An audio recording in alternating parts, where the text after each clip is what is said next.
Hey everyone, welcome back to creative कीड़ा। तो आज की इस वीडियो में जो हम प्रैक्टिस टेस्ट 3 करने जा रहे हैं। कोड इसका बी कोड है और ये हमारा जो है 11 जून को हुआ था।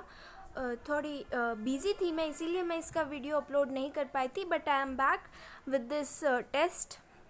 तो इसमें हमारा जो है मेन फिज़िक्स की स्टार्ट हो गई इस टेस्ट से।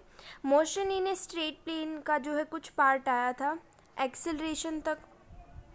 केमिस्ट्री में सम बेसिक कंसेप्ट्स वाला जो चैप्टर था वो पूरा हो गया था और स्ट्रक्चर ऑफ एटम जो है वो स्टार्ट हो चुका है, मतलब इस टेस्ट में वो आया था। सेल डिवीजन आया था बॉटनी में और थोड़ा सा हमारा सिस्टमैटिक्स तक लिविंग वर्ल्ड आया था। स्ट्रक्चरल ऑर्गेनाइजेशन इन एनिमल्स का बचा हुआ पार्ट और पूरा का पूरा बायोमोलिक्यूल्स। तो करते हैं शुरुआत फिज़िक्स से।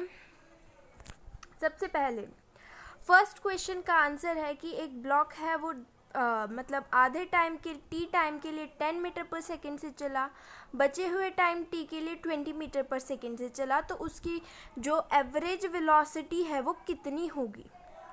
तो इसका आंसर आ जाएगा 15 मीटर पर सेकेंड। 15 मीटर पर सेकेंड होगी इसकी, आप कैलकुलेट कर लीजिएगा।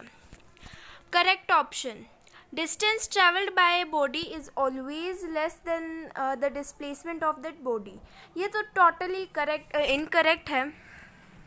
क्योंकि हमें पता है जो डिस्प्लेसमेंट होती है हमारी, या तो वो डिस्टेंस के इक्वल होती है या फिर डिस्टेंस उससे बड़ा होता है। तो ये वाला साइन आता है उनके बीच में, पर अकॉर्डिंग टू दिस ये वाला साइन है, तो the statement is incorrect. Average velocity is always greater than instantaneous velocity। हमेशा थोड़ी होती है एवरेज वेलोसिटी। कोई ऑब्जेक्ट है, यहाँ से स्टार्ट हुआ, फिर स्ट्रेट लाइन पे गया, किसी इस पॉइंट पे सपोज उसकी वेलोसिटी 10 मीटर पर सेकेंड है, डायरेक्शन ये है, फिर उसके बाद वो वापस आ गया, तो देखा जाए तो उसकी एवरेज वेलोसिटी जो है दैट इज़ 0 मीटर पर सेकेंड, और इंस्टेंटेनियस किसी टाइम टी पे हमारी 10 मीटर पर सेकेंड थी। तो इंस्टेंटेनियस की वेलोसिटी ज़्यादा है, तो सेकेंड ऑप्शन भी इनकरेक्ट हो गया। Third option, acceleration of a body always decides the direction of motion. ये ट्रू नहीं है, क्योंकि अगर इस तरफ डायरेक्शन है और इस तरफ वेलोसिटी है तो वो मोशन को रोक देगा, it will stop the motion. फिर उसके बाद यूजुअली जो है एक्सेलरेशन बंद हो जाती है, तो वो it can transform a body from rest to motion and from motion to rest only। तो बचा हमारा option 4, speed decreases if acceleration is in opposite direction of velocity। Next हमारे पास जो है पोजीशन की इक्वेशन दे रखी है, वेलोसिटी बतानी है हमें जब एक्सेलरेशन 0 होगी। तो हम इसकी सिंपल डिफरेंशिएशन से हम इसकी वेलोसिटी कैलकुलेट कर लेंगे, और जो पोजीशन है उसकी डबल डिफरेंशिएशन से हम एक्सेलरेशन कैलकुलेट करेंगे। जो एक्सेलरेशन की इक्वेशन आएगी उसे हम 0 के इक्वल पुट करेंगे, यहाँ से हमारे पास t की वैल्यू आएगी। फिर t की वैल्यू को हमें जो है वेलोसिटी जो थी हमारे पास इसमें पुट करना है, and then you will get option number 3, that is -5/6। Clear? Next question number 4, A body covers half of the distance with the speed 10 meter per second।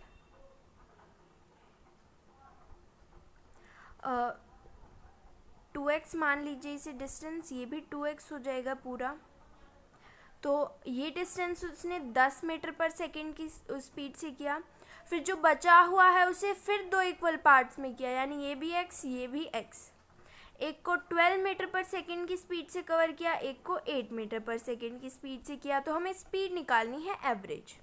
तो हमारे पास डिस्टेंस और स्पीड है, यहाँ से हम t1 निकाल लेंगे, यहाँ से हम t2 निकाल लेंगे, और वहाँ से हम t3 निकाल लेंगे। तीनों को ऐड कर देंगे। ऐड करने से हमारे पास टाइम आ जाएगा। टाइम जो है वो हमारे पास एक्स की उसमें आएगा फॉर्म में। फिर उसके बाद हम फॉर्मूला लगा देंगे total distance by total time. तो जो हमारा एक्स होगा वो कट जाएगा एंड एवरेज जो है हमारी एवरेज स्पीड आ जाएगी 10 मीटर पर सेकेंड। फिर विच of the following statements is incorrect? Incorrect statement,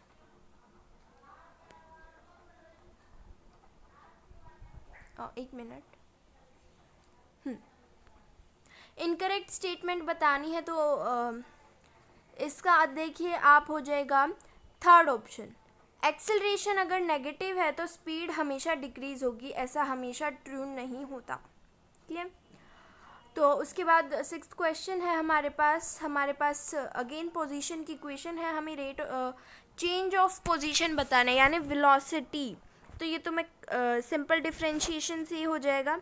तो इसकी डिफरेंशिएशन करेंगे तो आ जाएगा 4t + 3 और हमारे पास t की वैल्यू 1 है। तो t को अगर हम 1 पुट करेंगे तो इस पूरी इक्वेशन की वैल्यू आ जाएगी 7। तो option number third is the correct answer. साथ ही साथ यहाँ से भी डिस्कस करते रहेंगे। पोजीशन दे रखी है अगेन हमारे पास, हमें एवरेज वेलोसिटी निकालनी है t0 से t1 तक की। तो देखिए इसमें सबसे पहले हम t की वैल्यू 0 रखेंगे, x1, t की वैल्यू 1 रखेंगे तो हमारे पास 1.5 आ जाएगी x की वैल्यू। हमें क्या निकालना है? हमें निकालना है average velocity. Average velocity final position minus initial position कितना आया? 0.5 माइनस कर दिया बाय टोटल टाइम। टाइम कितना हुआ? 1, तो 0.5 आ जाएगा इसका answer, option number 4। Next, the position y of A particle, ये इक्वेशन दे रखी है पोजीशन के लिए। तो initial rate of change of position of the particle is, जब हम इसकी डिफरेंशिएशन करेंगे तो बी टी जो है इसकी डिफरेंशिएशन करेंगे तो हमारे पास b आ जाएगा। ये क्या बता रहा है? हमारा रेट ऑफ पोजीशन चेंज, तो ऑप्शन नंबर 2। नेक्स्ट आगे चलते हैं, कहाँ तक हो गया था? आई थिंक 6 हो गया था। 7th, ओके, हाँ 7th, इनकरेक्ट स्टेटमेंट हमसे पूछी गई है। इनकरेक्ट स्टेटमेंट और हमें देखते हैं, चलो एक वन बाय वन पढ़ते हैं। Instantaneous speed and average speed are both scalars. True भाई, स्पीड तो स्केलर ही होती है। Average speed is always the magnitude of average velocity. जी नहीं, ये बात गलत है। एक बॉडी थी, यहाँ से गई, वापस यहीं पे आ गई, इसी starting point and ending point are same. Average velocity 0, but इसकी एवरेज स्पीड 0 नहीं हो सकती है ना। तो second option is the correct, मतलब हमारे लिए करेक्ट ऑप्शन, बट वैसे incorrect. Question number 12, direction of velocity is always same as that of the direction of acceleration. जी नहीं, आप फ्री फॉल देख लीजिए। फ्री फॉल में क्या होता है? ये हमारा ग्राउंड है, हमने बॉडी को ऊपर फेंका, वेलोसिटी ऊपर की तरफ है, एक्सेलरेशन ग्राउंड की तरफ है, अपोजिट डायरेक्शन आ गई। If a particle is travelling in a straight line then the angle between velocity and acceleration is always 0। जी नहीं, यहाँ पे तो 180 डिग्री है। तो both the statements are false. तो option number 4 is the correct answer. ठीक है। 13th, a train is moving with uniform speed and passes a pole in 20 second. Length दे रखी है ब्रिज की, तो हमें स्पीड बतानी है ट्रेन की। तो देखिए 20 सेकेंड में वो खुद की लेंथ जो है वो खुद की लेंथ कवर होती है, तो 20 सेकेंड थोड़ी ना लिया जाएगा उसका टाइम। उसकी स्टार्टिंग पॉइंट, ट्रेन की स्टार्टिंग पॉइंट जो है ट्रेन का जहाँ पे ड्राइवर बैठा होता है उस पॉइंट से देखा जाए, और हमारे ब्रिज का जो लास्ट पॉइंट है वहाँ पर जब हमारी ट्रेन का हेड पहुँच जाएगा वो हमारा जो है हम टाइम लेंगे। इसमें बताया गया ट्रेन की लेंथ जो है वो 20 सेकेंड लेती है, तो थोड़ी कॉमन सेंस लगाइए। 40 सेकेंड में वो ब्रिज को कवर करती है, तो 40 में से 20 माइनस करेंगे हम, फिर उसके बाद 2000/20 कौन सा वाला 20? 40 में से 20 माइनस किया ना, वो नीचे जो आंसर आया दैट वाला 20, तो आंसर आ जाएगा 100 मीटर पर second. 14th question, y is equals to sine x. इसकी तो सिंपल सी डिफ्रेंशिएशन है, कोस एक्स। फिर आगे चलते हैं, कहाँ तक हो गया था, मैं तो फिर से भूल गई। हाँ, 8th क्वेश्चन, पोजीशन जो है हमारी दे रखी है, पोजीशन की इक्वेशन, तो हमें वेलोसिटी बतानी है। इसकी तो डिफरेंशिएशन कर लीजिएगा सिंपल सी, टी की वैल्यू 1, आंसर आ जाएगा 6 मीटर पर सेकेंड। फिर एक बॉडी यूनिफॉर्म एक्सेलरेशन से चल रही है, वेलोसिटी दे रखी है, उसकी फाइनल एंड इनिशियल टाइम दे रखा है t1 से t4, तो हमें निकालनी है वेलोसिटी। तो देखिए इसका आंसर आएगा 3 मीटर पर second. Uniform acceleration equation of motion आप लगा सकते हैं इसमें, उससे इसका आंसर आ जाएगा। क्लियर? हाँ, तो ट्रेन वाला हो गया था, साइन एक्स वाला भी हो गया था। अभी हम आ चुके क्वेश्चन नंबर 15 पे। A body starts from rest, acceleration दे रखी है, उसकी डिस्टेंस निकालना है हमें। तो देखिए इसमें जो है हम पहले तो हम इक्वेशन यूज़ करेंगे और उससे S4 निकाल लेंगे। 4 सेकेंड में उसने कितना डिस्टेंस कवर किया। इक्वेशन ऑफ मोशन यूज़ करनी है हमें, SN वाला डिस्टेंस वाला फॉर्मूला नहीं यूज़ करना, इक्वेशन ऑफ मोशन से निकालेंगे हम ये। फिर S8 निकाल लेंगे और S8 में से S4 माइनस कर दीजिएगा, आपका आंसर आ जाएगा 80 metre. That is the correct answer. फिर हम चलते हैं आगे, केमिस्ट्री में वेवलेंथ ऑफ फोटोन निकालनी है, लैम्डा निकालना है हमें, एनर्जी दे रखी है, तो हमें पता है is equals to hc by lambda. तो लैम्डा यहाँ से क्या आ जाएगा, hc बाय एनर्जी। तो जब हम वैल्यूज़ पुट करेंगे तो ऑप्शन नंबर 2 हमारा करेक्ट आंसर आ जाएगा। विच of the following is a unitless quantity? Unitless quantity कौन सी है? Mole fraction is unitless. It was a fact based question.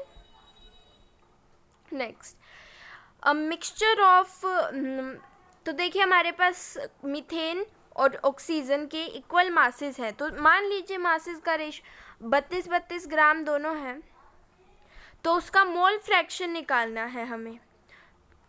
तो 32/16 2 बाय, तो उसके किसके मोल्स, CH4 के मोल्स प्लस ऑक्सीजन के मोल्स 1, तो इसका आंसर आ जाएगा 2/2 + 1, that is 2/3। Maximum charge by mass ratio, easy सा है, इलेक्ट्रॉन फैक्ट बेस।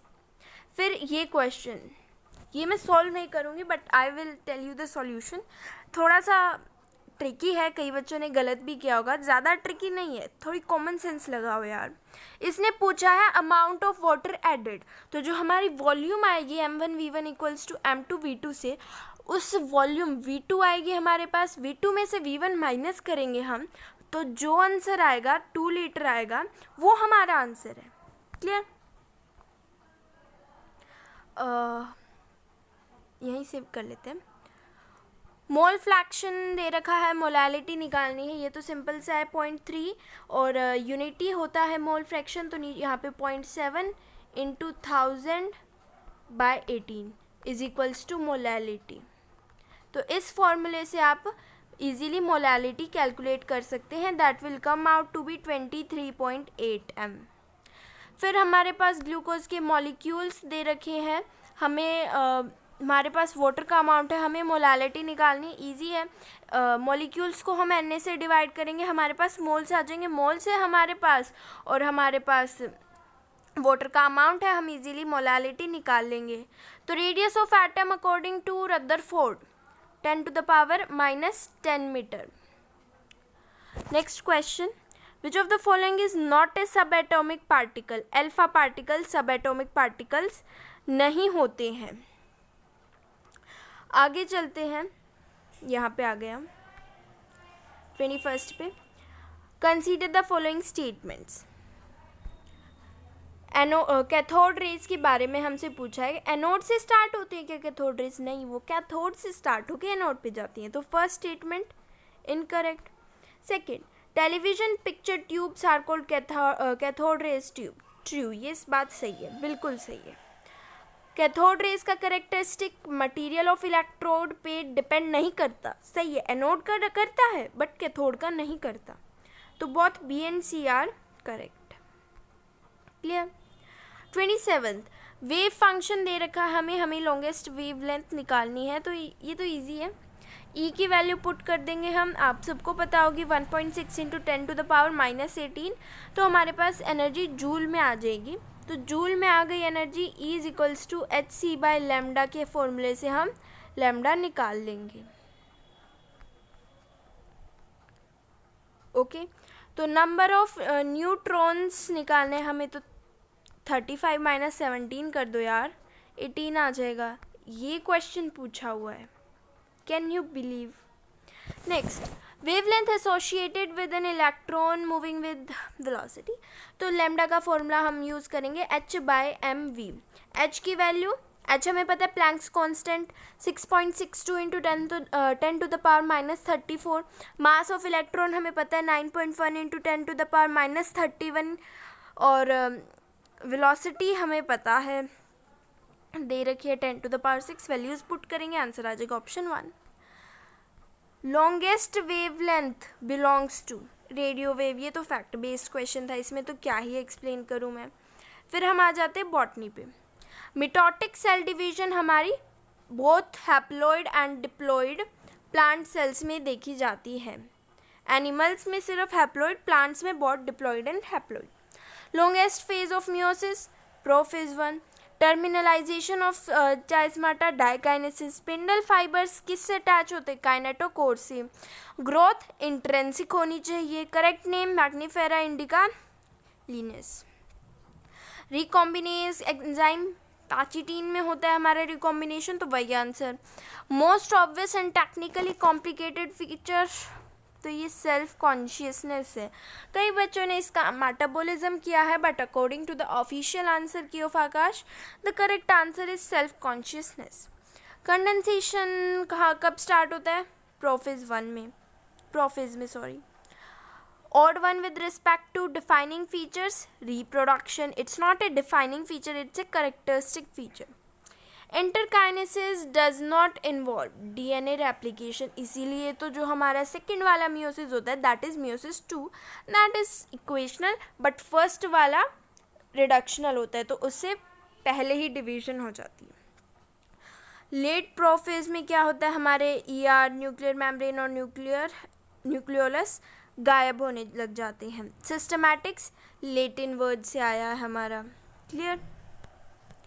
फिर बायनॉमियल नोमेनक्लेचर में जो हमारे जीनस और स्पीशीज़ के नाम हैं, इन दोनों को हम हाथ से लिखे जाते हैं, ये हमारे, clear. Next, stage which last for months और years in oocytes of some vertebrates, diplotene. हो गया बॉटनी, इजी था। Zoology, how many features belong to smooth muscle cells, fusiform, involuntary, no striations, ये 3 फीचर बिलोंग करते हैं, तो option number 3, मतलब option number 2, but third जो है हमारा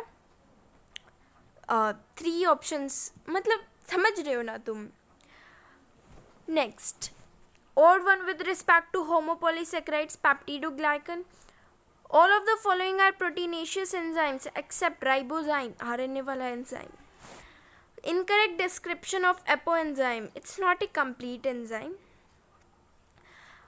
Zwitterion पूछा इन्होंने, तो इसका हो जाएगा ओनली बी। ध्यान से देखिए आप, यहाँ पे विजिबल नहीं है, बट एनसीईआरटी में तीनों के तीनों डायग्राम क्लियरली विजिबल हैं। एक बॉक्स में जो है उन्हें एनक्लोज किया गया है, उसमें देखिएगा, उसमें भी जो Zwitterion है वो ऑप्शन नंबर बी वाला ही है।